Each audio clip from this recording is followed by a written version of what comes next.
Greetings, Kerbonauts! This is Kerbal Space Program. I'm Bob Fitch, and this is episode number...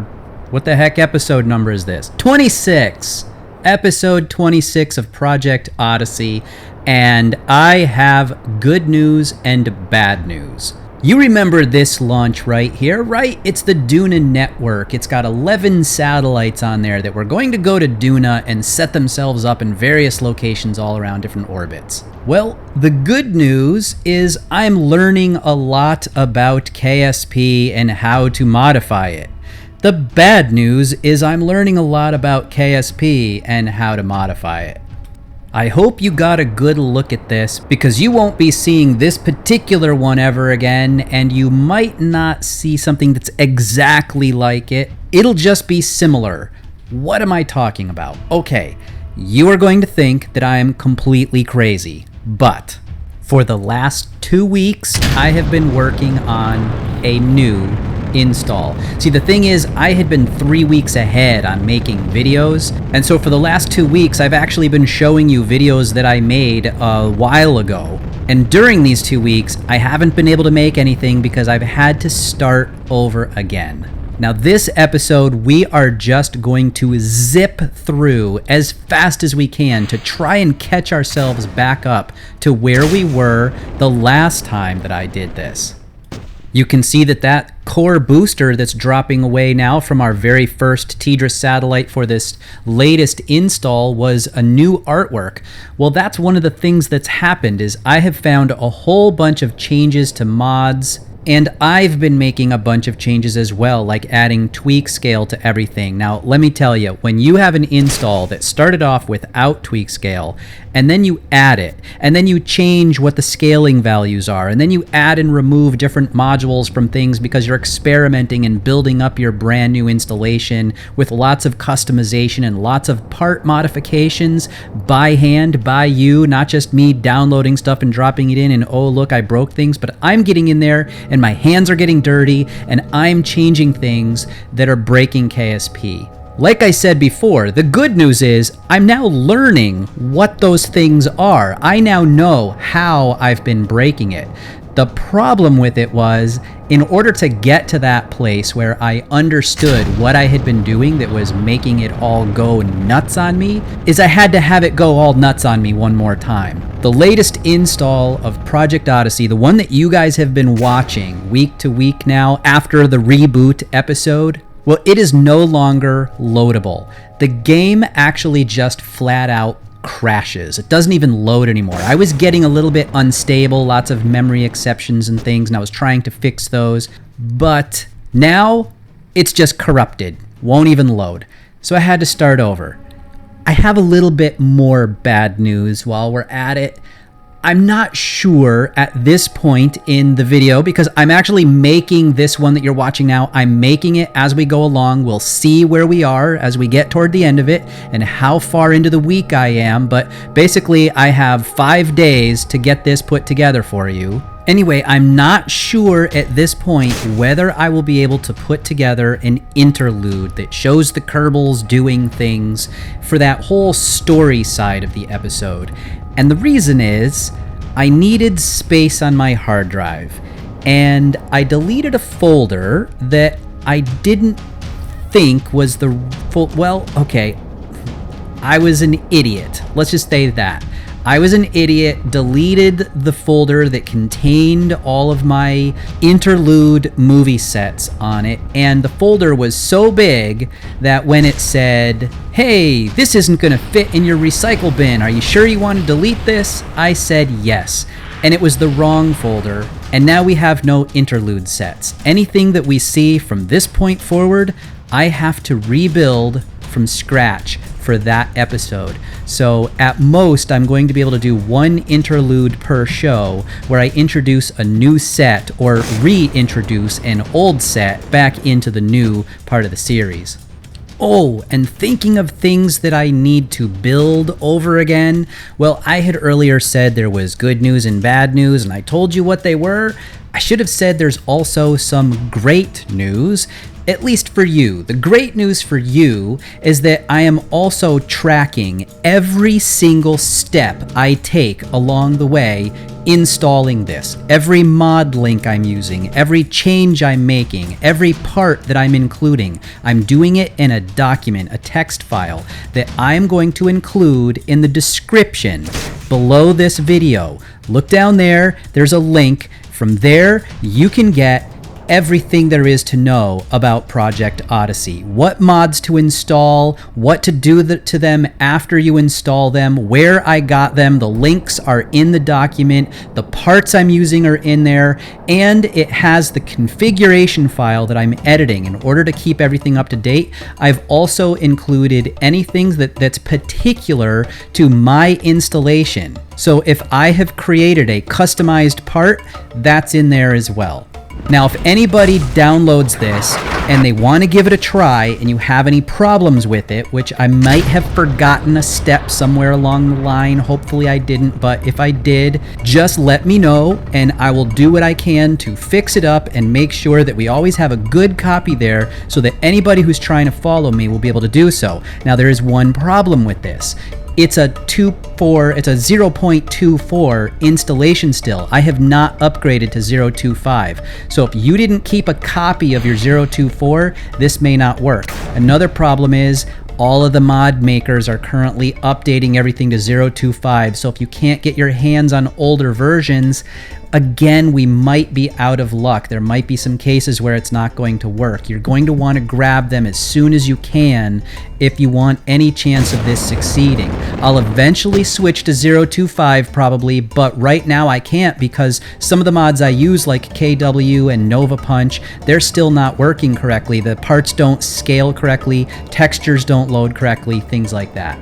Okay, so where are we currently? We've put up 3 TDRS satellites. Technically, there's 2 Mooncom satellites I haven't shown yet because they were just too cool and I have to show those. We're also doing our first deep space communication satellite here. We'll do another in a second. I have more things to do after that, but I thought you might like to go back and see what episode 26 was going to look like before I even redid that.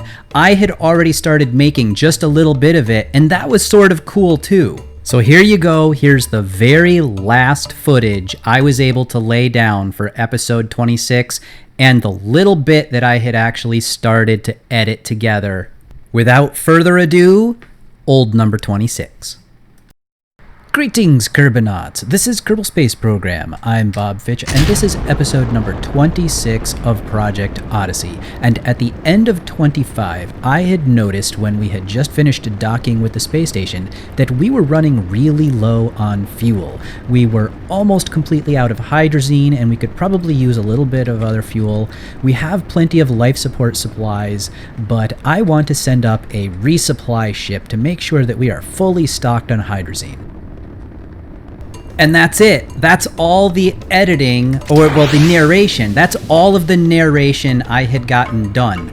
What I normally do is I lay down a few tracks in the editor, and then once I've got them all spliced together the way that I think looks pretty good, I'll go back and then I'll narrate across it. Well, in this instance, that's as much as I had gotten. This was supposed to have been a resupply mission that went up to the space station. At the end of the day, it never actually makes it there. Actually, this one right here is my test launch. I put it together and I sent it up. It's got a bunch of supplies in there. It's hydrazine and not mono. It's got UDMH, N2O4. It's loaded with fuel.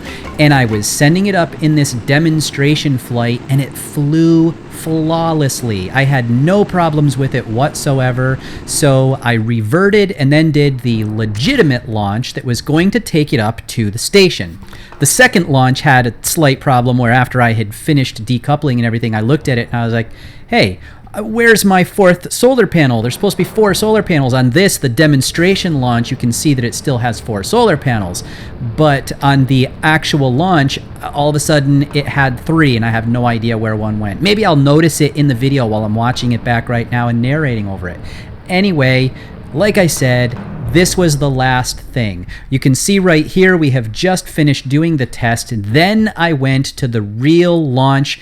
This one though never made it there.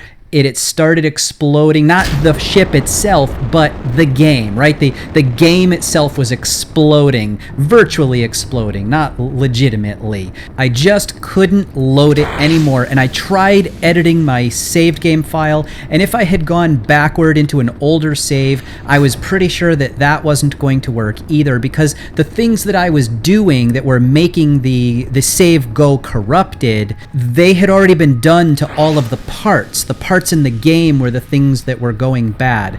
And you know what it's like. Let's say maybe one of this has happened to one of you at some point. You install a new mod or you delete a part, and when you load up your game, it says, "We were unable to load this craft file." And your only option is to hit OK, and it deletes the craft from your installation. Well, I've actually talked in the past about how you can fix that, and that isn't what was happening to me in this particular situation. It's just, I'm telling you that because that's what it was similar to. It was similar to that. Long story short, it was just plain busted, and I had to start again.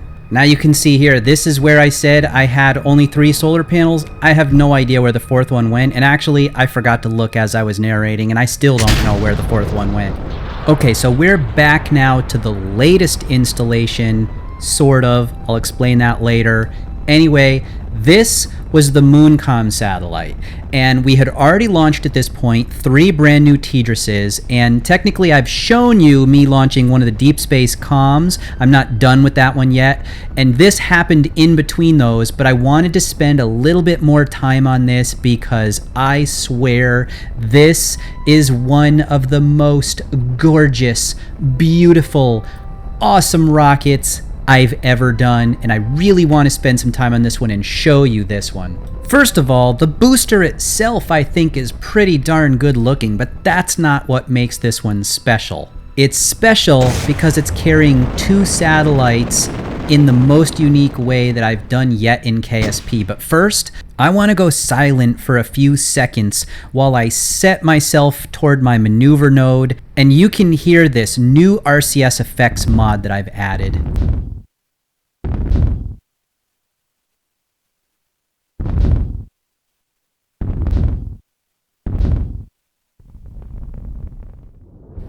I swear this game is getting so much better, so fast, all the time. It's like I'm playing a different game every single month.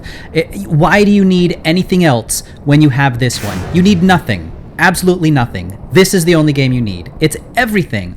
So good. Well, anyway, look out there. You can see that I have set my maneuver to put my close approach in front of, but not intercepting the moon. And we're going to launch our 2 satellites. Now, you've seen me do it before where I had 2 satellites stacked on top of each other.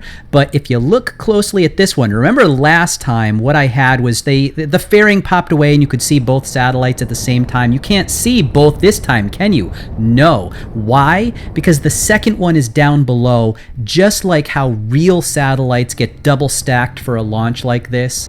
And I swear, if you like satellites like me, you are about to have your mind blown right now.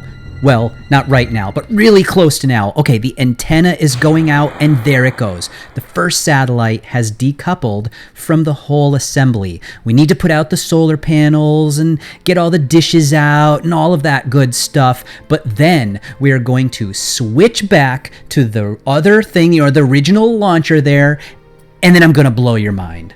First, this one needs to push its orbit out to get all the way out to where it's going to be in that L4 position relative to the moon. You know all about this. I've said this before. Not going to go through it again. And then we'll switch back to the other one that has a very specific orbital period on it that will allow it to come back around and at its periapsis, decouple and boost the second satellite up behind the moon. And no matter how many cat pictures you look at on the internet for the rest of your life, nothing will be as cool as this. It's time to release the second satellite, but the fairing is in the way? No, it's not. Away it goes. That was so cool, you need to see it again. It decouples, and mini solid rocket boosters push it away, gently away, allowing us to expose the interior, pop off the side fairing, the shroud on it, and then we can let out the second satellite. Hey, if you need a moment to yourself right now after that, I totally understand. I'll be here waiting for you when you get back. No problem, just pause the video and I'll be here. I mean, even this Delta-like second stage right here is absolutely gorgeous. But now the satellite has decoupled and it's going to make its way up to that L5 position on its own. That booster that put us on this trajectory is very close to a moon intercept right now, and we're going to take advantage of that with another cool little trick. We're going to deorbit this into the moon. We're going to crash it just by a little power up this thing just a tiny bit, get it pointed in the right direction, and bam, that thing is now striking dead center. Mooncom L4, you can see, is now up where it belongs. We just need to get in the exact right position. We have that maneuver node to set us on the right course. Open up that really cool retractable engine. Power up. And there we go. We have our L4 back in position. Then, after that, we get to switch over and see what happened to the booster stage that brought us up here in the first place. And there it is. It's on its way down toward the surface. In 3, 2, 1, bam! It's gone. And then it was a switch over to the Mooncom at L5. We put that one into its proper orbit, fine-tuned it with a little RCS maneuvering, and then we had both of them in place.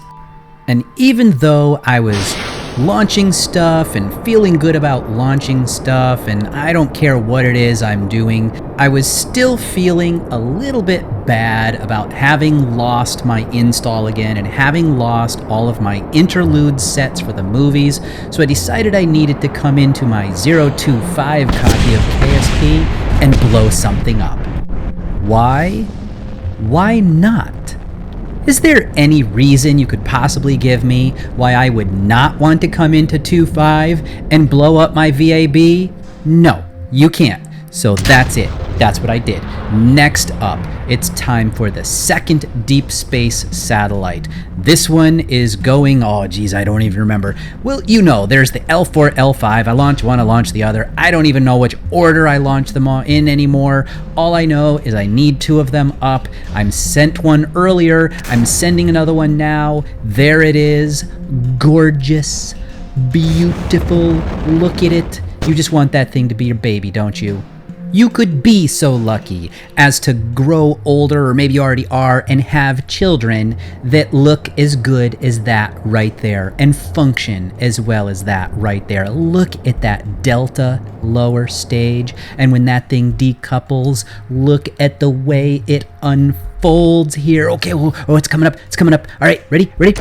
Here we go. There it is. That Delta has decoupled, which means it's time to unfold. Oh, look at that thing. Oh, gorgeous. 2 communication dishes to talk back to Kerbin and out to Duna and to Jewel, with that third one in the middle. And the one going to Duna is going to point at our Molnia orbit satellite. So what does that mean? It means that's what we need next. So once again, I am flying through my volumetric clouds that look much better in my opinion than they did the last time I had updated all the mods. And it doesn't seem like it's been that long, and that's why I was so geeking out about how much better everything goes. Oh, I think I just bumped my mic. I'm so excited about this. Well, unlike last time when I just took one of my deep space comms and I launched it up as my Molnia orbit satellite, this time around, I made one specifically for here. Last time I had said, oh, I only have one satellite dish on here, so I'll point it down at my TDRS 1 satellite. This time I've got two. I've got two large dishes, two small dishes. The large ones are going to point at Deep Space 1 and Deep Space 2, which actually I guess I could call Deep Space 4 and Deep Space 5, depending upon how you want to look at it, you know, the whole L thing. And then we have the two that are going to be pointing down at the TDRS satellites, TDRS 1, TDRS 2. TDRS 3 is a backup. That's just to keep Bill happy. If he comes back, I decided to go ahead and start doing my backup satellites. Even though Bill isn't here right now, we're going to keep him happy in spirit. So we still have the booster rocket attached to the bottom of the satellite, and I figured if I let it go all the way up here to my apoapsis, then we could decouple it, and for very little delta V, we can deorbit it. That allows me to use as much as I want out of that stage. I could probably deorbit that on the monopropellant, the hydrazine, all by itself if I had wanted to, but I did have a little bit of fuel left over, so I went ahead and used that. First, we do a little bit of orbital maneuvering here to make sure that we get well away from that satellite before we make any maneuvers to try to deorbit. And then, once we shift up a little bit here, we can zip past it, and away we go into a deorbit burn, tiny little thrust, and we're all taken care of. Here's what it looks like from the perspective of the satellite watching the booster as it drifts away and it's going off to die. And this is where I decided to take a quick break away from this to show you my first Turbo Time AMA about the whole Kerbal attachment thing. Okay, now if I'm going to continue super speeding my way through from where I was to where I want to be, the next thing we need to put up is the first module of the space station. We have to completely redo that thing all over again, whatever. Once again, everything has been completely redesigned. The booster's different. I guess the solid rocket boosters aren't different. But what is different is that they decouple beautifully. Much better than the last time I was doing this where it was blowing up the core booster engine. But the core booster is different and we have a new second stage on there. The module's a bit different. It doesn't have those engines that stick out like they did before, the ones that made it look like that Muppets Pigs in Space spaceship there. Oh, here goes the antenna up on top. There it is, rotating up. That's very much like it was before. Anyway, it's more like a slender version of what it was the last time. A little thicker on one end, a little thinner on the other, but it's still pretty much the same idea. I got two solar panels on it. I think the last one only had one solar panel that went off the bottom. This one has two because I just want to make sure I have enough power there. Now we're going to open up those retractable engines and boost ourselves up into our final orbit around 300 kilometers, at which point we're going to just jump right in and give ourselves a second module. We'll use that same core booster, but up in that fairing we have the new airlock module that's going to go on the right-hand side. That's the starboard side of the space station. Did you know that starboard actually doesn't have anything to do with stars, even though you might think that it does? Starboard is actually from Old English. It had to do with the side of a ship that the steering oar would be on. It was the right-hand side because most people are right-handed, and so they wanted to put it on their right hand, and that's how starboard became the right side. Okay, so this airlock module isn't just the airlock. It's very similar to the last one I had in the other video where I had the little channel in there, that glass window corridor thing that Jebediah went into toward the end. But I also have the science vessel on there, and I have the space tug, and all that is pretty much like it was last time. I took out some of the science instruments though, and this booster stage here is a little bit different and all that. It's really similar, but I've also enabled now the ScanSat mod. And so the things on there, we got a little thing spinning, and I have an antenna that can come out, and all that stuff is going to interact with ScanSat, different altitude things. And I also have my scanner for Cathane on there. Technically, it's the carbonite scanner, but I'm going to hook it up to be able to scan for Cathane. Actually, I already have. It can scan for Cathane. Whether or not to go for either carbonite or Cathane is a very interesting decision, and I will talk about that at some point in the future. So at this point, I haven't actually docked that up yet. I had an issue with Remote Tech. I'm going to work on that. Instead, I went and I played around a little bit with this new astronomer's visual thing that he's been doing with lens flares. And I just wanted to see what the lens flare was that he was working on. So I put that in and I ran it past my satellite and took a look at it. But ultimately, I don't have that installed on this build yet. So in a different video, probably not this one, maybe in the next one, because I don't think I'm going to be able to get to it this week, I'm going to do maybe a better look at some of the stuff that I just launched. But for this one, I'll give you a really quick glance at what some of these things were. You can see we have a new frigate booster down there, and these were the Tidris satellites here. Ooh, let's pull that off there. So that's what that one looks like. I have a whole bunch of parts. I'll quickly go through them on the tab over here just so you can see what some of the parts are that are currently in this installation. There we go. Oh, that one has a tab on it. We'll go one more over. Okay, so we got that, and then a few over there. So not a whole lot of parts in here yet. Real fast, I'm going to load up all the new versions of everything that we've seen so far.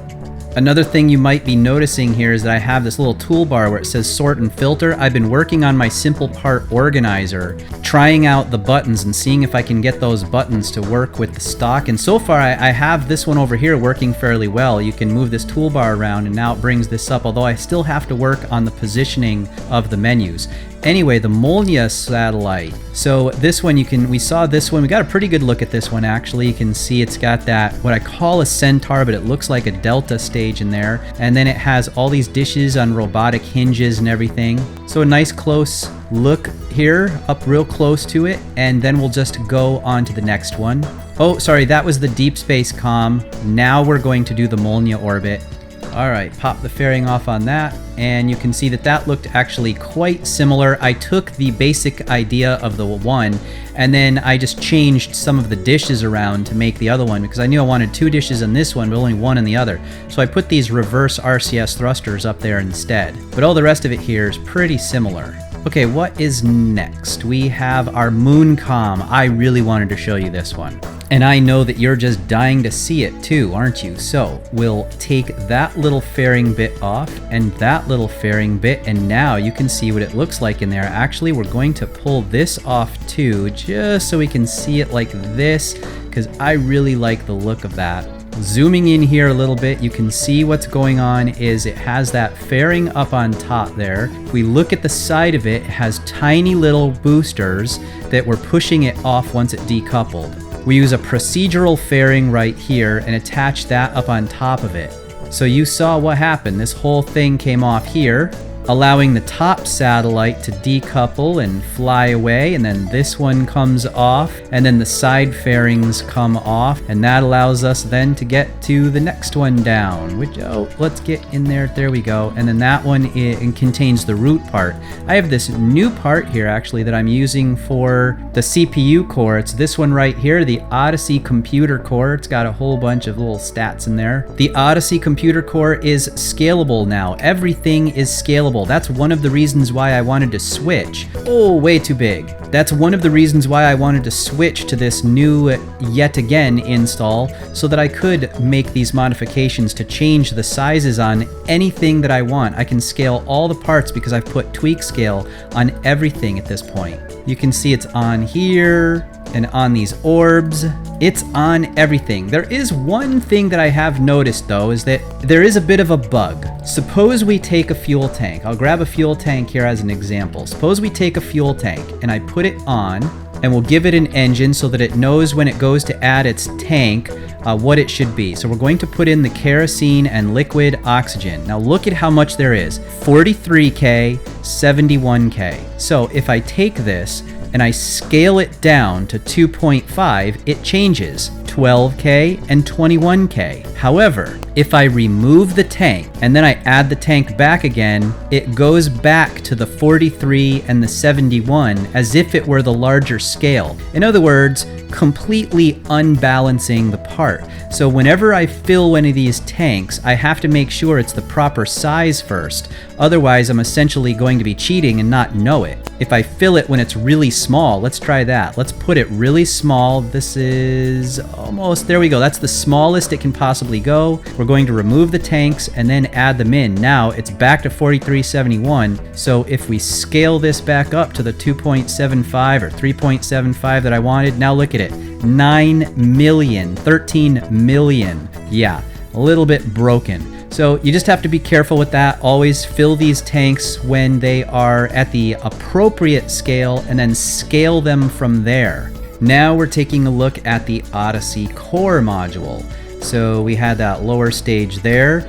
Did a little thing with this one where I put some of these monopropellant tanks down here on these brackets and also attached my RCS jets to those brackets and then put the engine up there under that, like that, and that allowed it to actually poke through that engine enough in order to be seen and visible, since the engine normally isn't surface attachable. So I have this special lower stage, or upper stage here, this fuel tank that I have built by welding two parts together.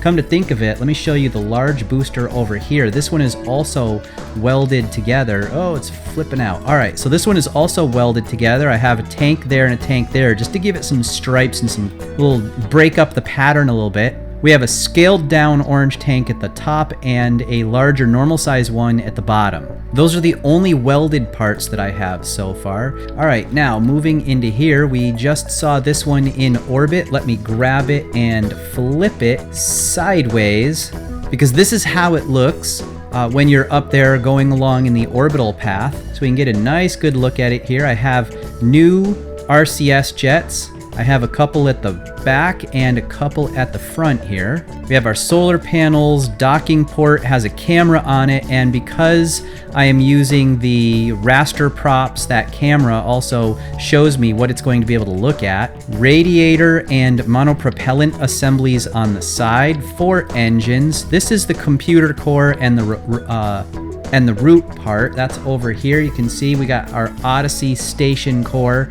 This is makes it unmanned. It's an unmanned launch when it first goes up. We don't have life support yet, so we can't do anything with that. Another camera on that end, as well as the docking port.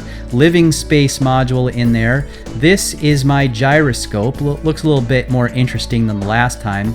Normally that comes out of Interstellar. It's something totally different, but I turned it into a gyroscope by just adding the gyroscope module to it. Coming from this side over here, actually I guess I was lying. I do have welded parts. I just don't have more welded fuel tanks. I have this. You could see that it had those ladders in there. Those are welded into it just because I didn't want to have ladder parts take up my part count. This is a docking node that's attached on here though, and that's that. Then we have the little cap which goes into a crew tunnel. A couple docking ports there for later when we want to put on some extra modules. The airlock is going to connect over here, like I said, to the right hand side one.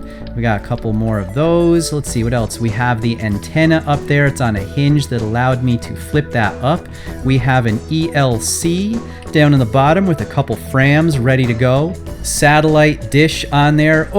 Satellite dish on there at the bottom. We have a little crew tunnel, crew observation post, little extender piece, and then this is another welded part. Well, those two end caps are not welded, but this is a welded part. If we go over here, we can see that I have that one right there. So I welded together some lights, some little blue knick-knacky things from Near Future, some stuff from LLL, ladders from AIES, all welded together so I could have a little core module part there. And that brings us down to the root part, and that's it. That also has a couple ladders welded into the side of it. And that brings us over to our airlock that we just saw go up. Same lower stage that I had for the other one, except I added the avionics ring to it this time. I needed the avionics ring because I want to be able to control that lower stage in this particular case and be able to deorbit it. In the case of the core module, it was able to get up to a apoapsis that was where I wanted it, where with the periapsis still in the atmosphere, so when I decoupled it, it deorbited.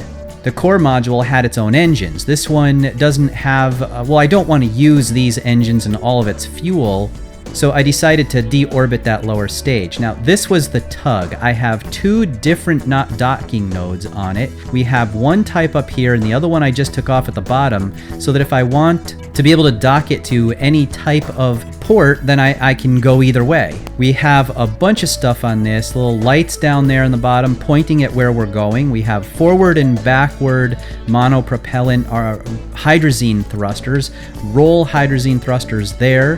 The antennas are over on the side, the engines that flip back and forth like before. I already showed those before. We have some ladders and curved solar panels. Those are coming out of near future.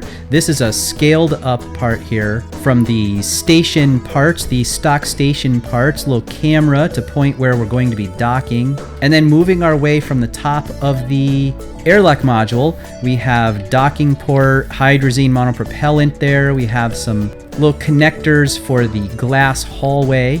And then that just brings us down into the science section where we have a high altitude scanner, low altitude scanner, Cathane scanner, anomaly scanner. All those are going to work with ScanSat. Then if we grab this and pull that off, we can see right here, get it, there we go.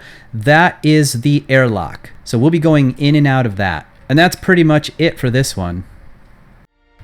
Okay, so now, earlier in the episode, I told you that I had accidentally deleted all of my movie sets. Well, the show must go on, though, so I'm going to rebuild all of my movie sets. I thought I would start off here with Krantz Kerman's main office. I'm giving you a little peek at what it looked like while I was building that. This is actually sped up considerably, so it'll give you an idea of just how long this took. I think it was about 2 hours. I snipped some of it out, but sped it up, all the rest of it for the most part. Now, I plan on doing some more of these as the weeks go on. Maybe I'll do one new set each week and just recover something that I previously did. It's a little easier this time around, I suppose, because I sort of knew what it looked like inside, but it was also an opportunity to change how things looked. Anyway, we'll address that in just a moment when we actually do the interlude. Now, it's going to be kind of quick because I don't really have a lot of time left in order to do a long interlude on this particular occasion. All of them might be a little bit shorter until I have more sets. We'll finish with this right now. I'm still working on my install and it's been really hard, so I'm not even sure if there will be an episode next week. There might be 2 weeks between, but we'll see. Until then, I'll see you later, Kerbonauts.